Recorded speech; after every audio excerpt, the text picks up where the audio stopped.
Well, that'd be right. Graham Cahill's Nissan Patrol's broken down on the way back to Perth after we left the Pinnacles. That leaves us sitting on the side of the road, but we're in luck because before long, Sonny and Grumpy from the Toyota Land Cruiser Club of Western Australia picked us up on the side of the road. Hey, all right. Mate, can you give us a lift? I've been travelling in a Nissan. God, how many times have I told you about that? I know. Can you give us a lift, please? Yeah, no worries at all, but... I know what you're thinking. I wouldn't be picking me up either, but we got lucky. Okay, well, you can jump in, but not the driver. Well, you go and get in that one, mate. Go on. Get out of here. They're on their way to check out the new Murchison Off-Road Park. And Graham and I are going to go along and have a look too, I reckon. Am I glad to see you and your Toyota? Graham doesn't look too keen to hop into that Toyota, does he? You tell anyone about this? Come and get into a real car. Oh man, the humility. This is a four-wheel drive? Yeah, right. Oh, this is unbelievable. Here you go, mate, Graham. Yep. Grumpy, how are you, Graham? Yeah, grumpy. Yeah. That'll suit you. That's the great thing about Nissans, isn't it? You can leave them anywhere. Nothing ever gets stolen. Murchison Off-Road Adventures is located at Coolkalalaya Station, which is 55 kilometres along the Coolkalalaya Road. Now that puts it about an hour and 3/4 north of Geraldton, or about 5.5 hours from Perth, which is nothing for you Western Australian guys. You drive 6 hours for a beer. The owners at Coolkalalaya, or Murchison Off-Road, are Mal and Bev Lane. They've been here for a couple of years now, and Murchison is still a working cattle station. It was first kicked off in 1890, and these guys have decided to make it the premier four-wheel drive park in Western Australia for all four-wheel drive enthusiasts. Murchison Off-Road Adventures. How'd you come to be here? Oh mate, we were just your typical Aussie four-wheel driving family. Used to love getting out and about in the bush or a nice scenic spot on the beach, but with Perth and all the development going on, mate, all our favourite spots were being closed down. Well, this is lovely. I mean, you've recreated Australia 20 years ago. Yeah mate, that was our theme, getting back to the old Australia, relaxing, having a bit of fun, enjoyment with no hassles. How many acres have you got Oh mate, we got 300,000 acres, and I think it's about time we got you out and about and gave you a bit of a tour of the place. here? Oh, I'd love that, but I haven't got a truck. Oh, we can sort that out mate, we've got heaps for you to choose from. That's dangerous. No worries. What have we got here? You got a feel here. This is just an old chop patrol. Just got done a couple of months ago. All flash, spotlights, winch, all that sort of thing. You'll need that being a Nissan. Yeah, a bit flash. A bit flash. This one here, Dad's car.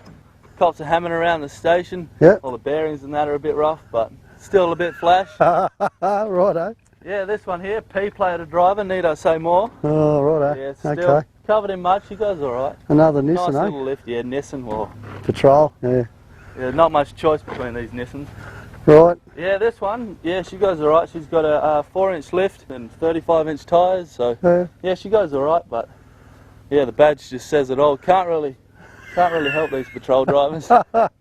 Now, get to the good end. Oh, what's this? An old Land Cruiser. This is my vehicle for the station.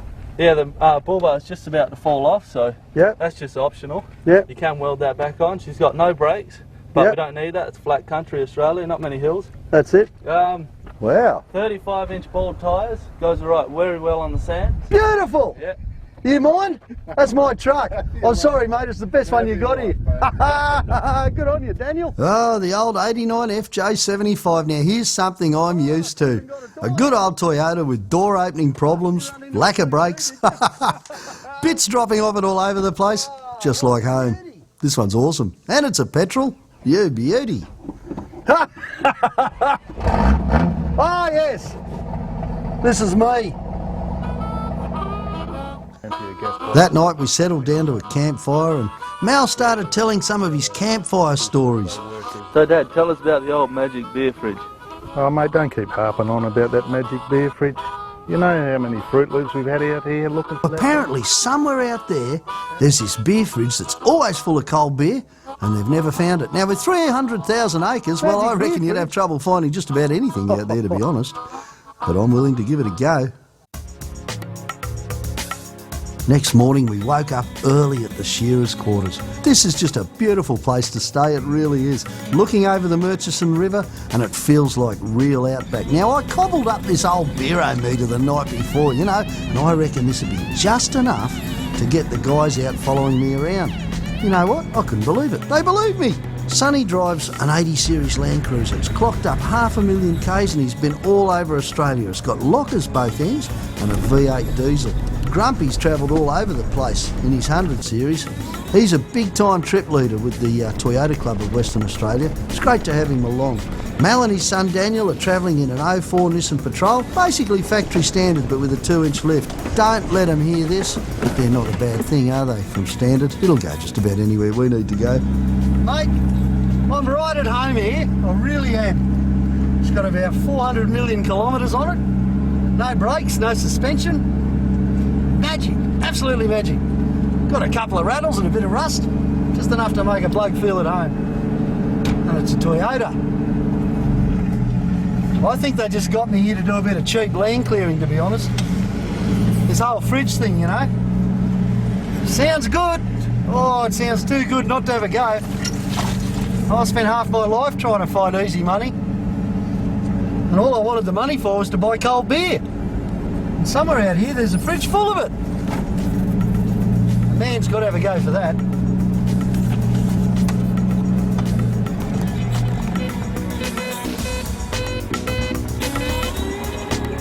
Yeah, well, here we are at the Murchison River. It really looks like the beerometer's broken, doesn't it? I'm taking the boys this far. Can't turn back now. Anyway, too much fun. I want to go exploring the property here.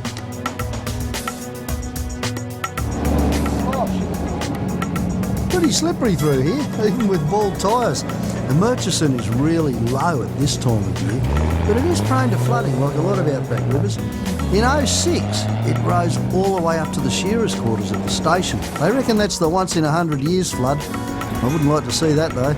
It'd be well and truly over the roof down here then. Roothy must drink too much red wine in the day looking for this bloody fridge.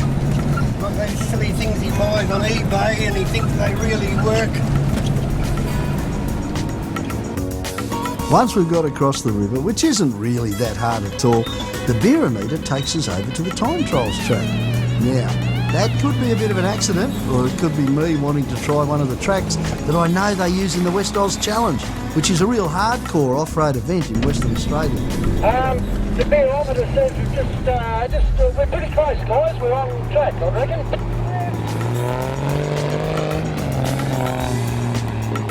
Mal and his family have only explored a fraction of their 300,000 acres. They're always forging new tracks, and right at the moment they're opening up another couple of 100 kilometres worth. My GPS is going around in circles. Hey, you got to admit, Graham, this thing rides a whole lot better than your Nissan. Don't know about that, mate, but I know we're getting damn close to beer o'clock. Yeah, well, what's the beerometer say? It's not saying much at the moment, mate, but we're pretty much stuck to go this way, so Righto, we're going Let's this keep way, going. mate. it's pretty gnarly down here too. You got daylight saving on beer o'clock here or what? We don't, so we're running out of light. Let's go. Following the magic beerometer, it didn't take me long to come across the articulation course. Now, I don't know about you, but I can never resist this sort of terrain. I just want to get in there and give it a bit of a go. It's all right for Sonny. He's got lockers at both ends, and with that big V8 diesel, he can pull through almost anything, especially stuff like this. But I noticed too that he's very skilled on the wheel. He's not wasting any effort to put his truck through this course. None at all.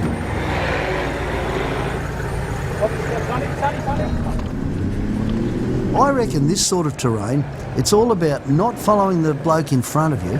It's about looking at the country with a fresh perspective. Look at the high spots, the low spots, the in-between spots. Work it out for yourself. With a bit of understanding for your vehicle, you might find yourself going somewhere slightly different, and that might be the track that works. Beerometer's taken us up through the Musterers track, which is one of the tough obstacle courses that features in those major competitions they hold here. Oh, we'll get plenty of four-wheel drive action here. This is a big hole. Wow. You know, you'd crawl through there with lockers, but we haven't got lockers, so we're going to have to use berries.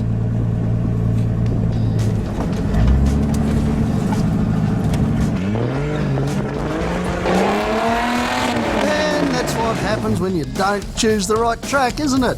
And you've got no lockers. You're hanging a wheel. That didn't work. Somebody get a nip.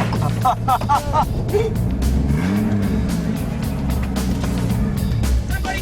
can hear Graham calling for a Nissan back there. That'll be right. Aha! Well, there you go, eh? Hey? A bit closer to this side. There's probably another handful of berries. Yeah, if we'd have found that fridge, we could jack it up with the fridge this there. No, take the bear up first. Hey, listen, you reckon we should change this engine mount while it's up here? You can get at it pretty easy now. Looks a bit sad, actually. Look at that. Pretty easy to see what's wrong, what, eh? Look. Two-wheel drive, mate. Anyone who reckons they don't need a diff locker didn't come through this hole. Now, in a situation like this, grinning, looking like a fool, is about as good as you can do, I reckon. Just about to say, you know, like if a couple of fat hung off the front of this bar, I reckon we could drive it out of there. All we need is a couple of Dan's a bit worried by that front bar, and so he should be too. You all know this, but you never ever snatch off a bar. You snatch off a recovery point on the chassis. If you were to hook up to that bar at the moment, it'd go straight through your back windscreen, a whole lot quicker than a Nissan falling over. Hey, look at that. See, it's a shifter, a hammer, a pair of pliers. Does just about everything. You can even open this fridge when we find it. Stop laughing, Grumpy. It is there, mate. I know it is. Yeah, right.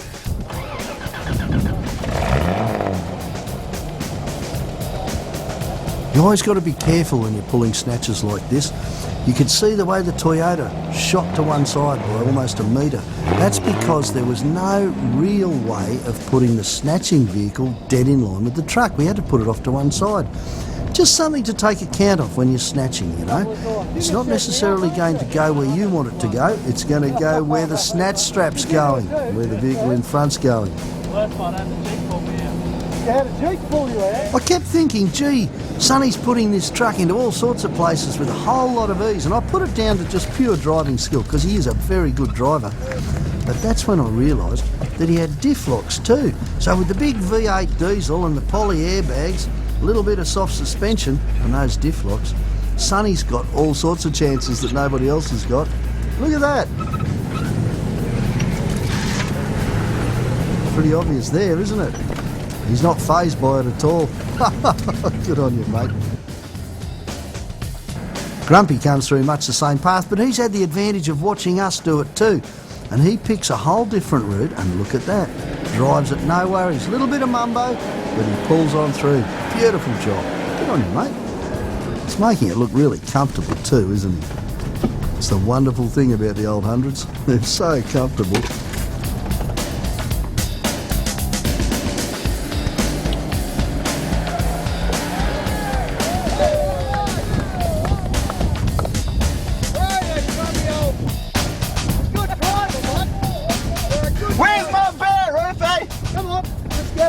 Grumpy old you're a good driver, mate. That was awesome. Thank you, Ruthie. Now, where's my beer? I was just around the corner, all right? Yeah, We're right, not far from it now. We decided to call it a day in camp by one of the dams out the back there. And I thought I'd cook up a bit of a damper for the boys. Graham's a bit of a dab hand on the old didgeridoo, and I like to play the harp. We figured we might see if we could hang something together here for a while.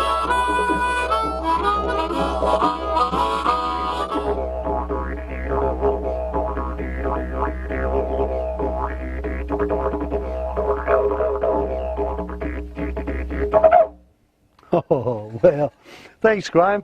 That was awesome. You know, I heard the didge a lot when I was a kid in the Flinders, and to be honest, this whole day's been really nostalgic because here at Murchison Off-Road, it really is being like Australia 20 or 30 years ago, you know. Plenty of room, lots of freedom. You can sort of do what you want. No one's sitting on you saying, these are the rules. I loved it. I loved it all day here. Even though we didn't find the magic beer, it was just fantastic. And because it's been such a nostalgic sort of a day, I figured that maybe we should do a damper. But not one of those, you know, pivy-wivy new type dampers that people do that are really much more like bread. We just do an old-fashioned Stockman style Aussie damper, which is dead simple because at the end of the day, a Stockman's a fairly simple sort of a guy. He didn't have a lot of time to muck around. And so we'll do a traditional Aussie damper, which is basically the only damper I can do. Here we go. It's very simple. just starts out with some flour. Now, we've got self-raising flour, but contrary to what the recipe books say, you can use almost any sort of flour. Self-raising works quite well. To the flour, you need to add a bit of sugar. How much? I don't know. Probably about a tablespoon. That'd be about right for this quantity of flour. And some salt. I like rock salt, I really do. Now just give that a bit of a quick mix. And here's the big difference. You know, all these new age dampers, they've sort of got to be made like bread. Well, that's a bit painful for someone like me. I make it runny. It's so much easier. Just add a heap of milk. You don't have to add milk, milk's optional. You do, however, have to add beer. Here's your excuse to go and buy a carton of beer so you can make some damper. You can do without it. You can do this whole thing with water if you have to. But beer and milk, believe it or not, works quite well. I think I'm going to need some more. Probably need some myself. And a little bit more in the damper. Oh, look at that, it's fizzing up. Get it all nice and liquid. There's a little bit of beating involved in this. For you Western Australian people, translation of the word beating, I think it's tweaking, but I'm not sure. I'm still working. It's tweaking, is it? Thank you. Now, with that all mixed up, take a good old iron pot like this one, and here's the trick, if there is a trick. This is so simple, there really is no trick. You should be getting your kids to do this. It's good practice for them. Some good Aussie butter. I'll bet this is Western Star. It is too. You beauty. Thanks for that. Give the pot a really good wipe. You want to make sure you wipe a couple of inches up the sides too. That really gets it nice and greasy. And then a bit of flour in the pot itself, okay? It's awesome. I'm going to get rid of that extra flour. Don't watch. There we go. And there's our mix. Looking more beaten than a James Bond movie. And in she goes. No kneading, no mucking around. Spread that around a bit. Oh, lovely. On goes the lid and into the fire. It's that easy.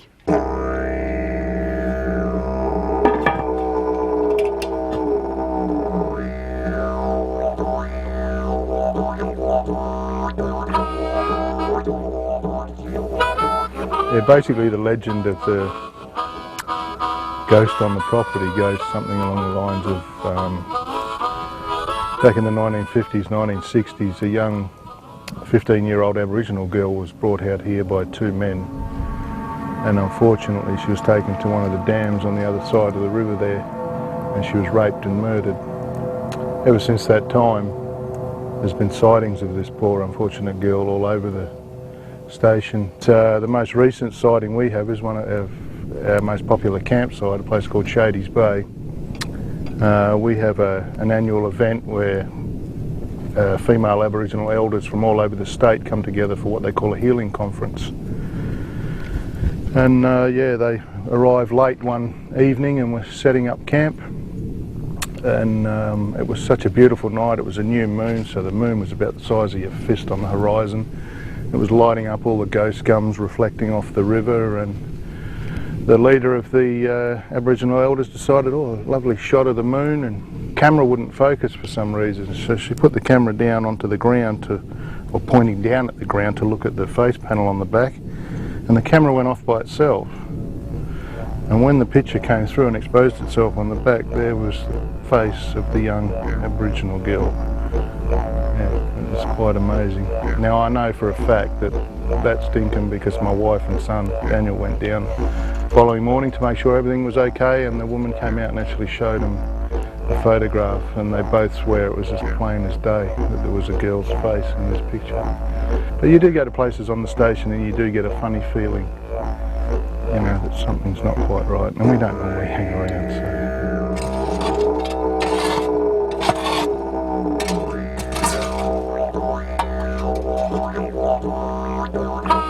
There you go, dead simple, a stockman's damper. And after a story like that, I reckon we needed something to sweeten us up.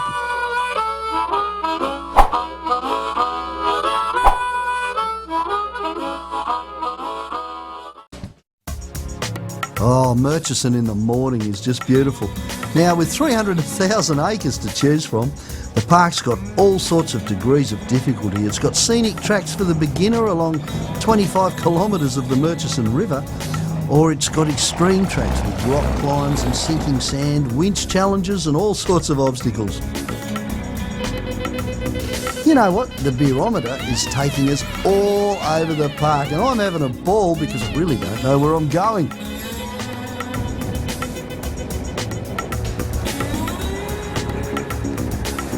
Yeah, I don't know where the hell he thinks he's taking us. He's going to get us lost out here somewhere. We'll all end up white skeletons in the bloody desert. I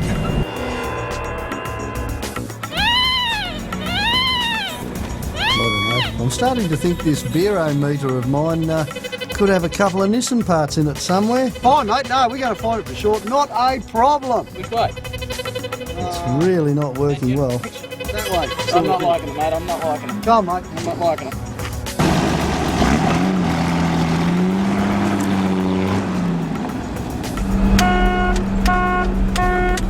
How good is that, eh?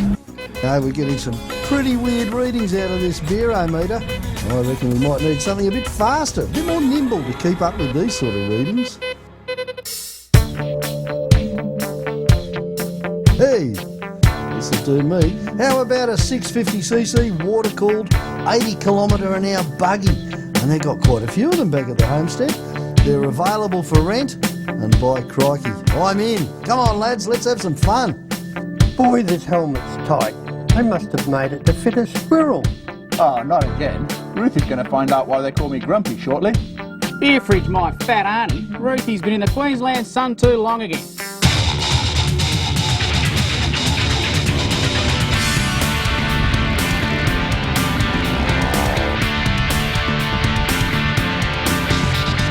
Oh, this is just too much fun, this buggy driving, I'll tell you.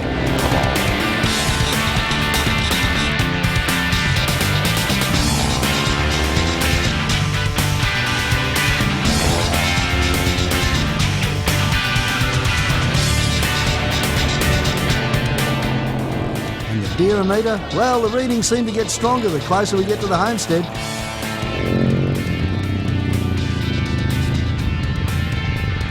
It's here, guys. I've got a strong signal. No. Who wants a beer, boys? We could have stayed here, mate. There you go, it worked a beauty. There's plenty of cold beer here, right at the ranch. There's just one last thing that we need to sort out before we can leave, and that's this Nissan versus Toyota thing. Now, not a problem, you reckon? Fortunately, Mitch has lent Graham his patrol ute. Daniel's lent me that Land Cruiser. We're going to run it through mate versus mate here in the mud. Yep. And see which one's better. No question, guys. Are you on, mate? Yeah, I'm on. You're on? Let's do it. Let's do it. All right. May the best truck win. Oh, we will.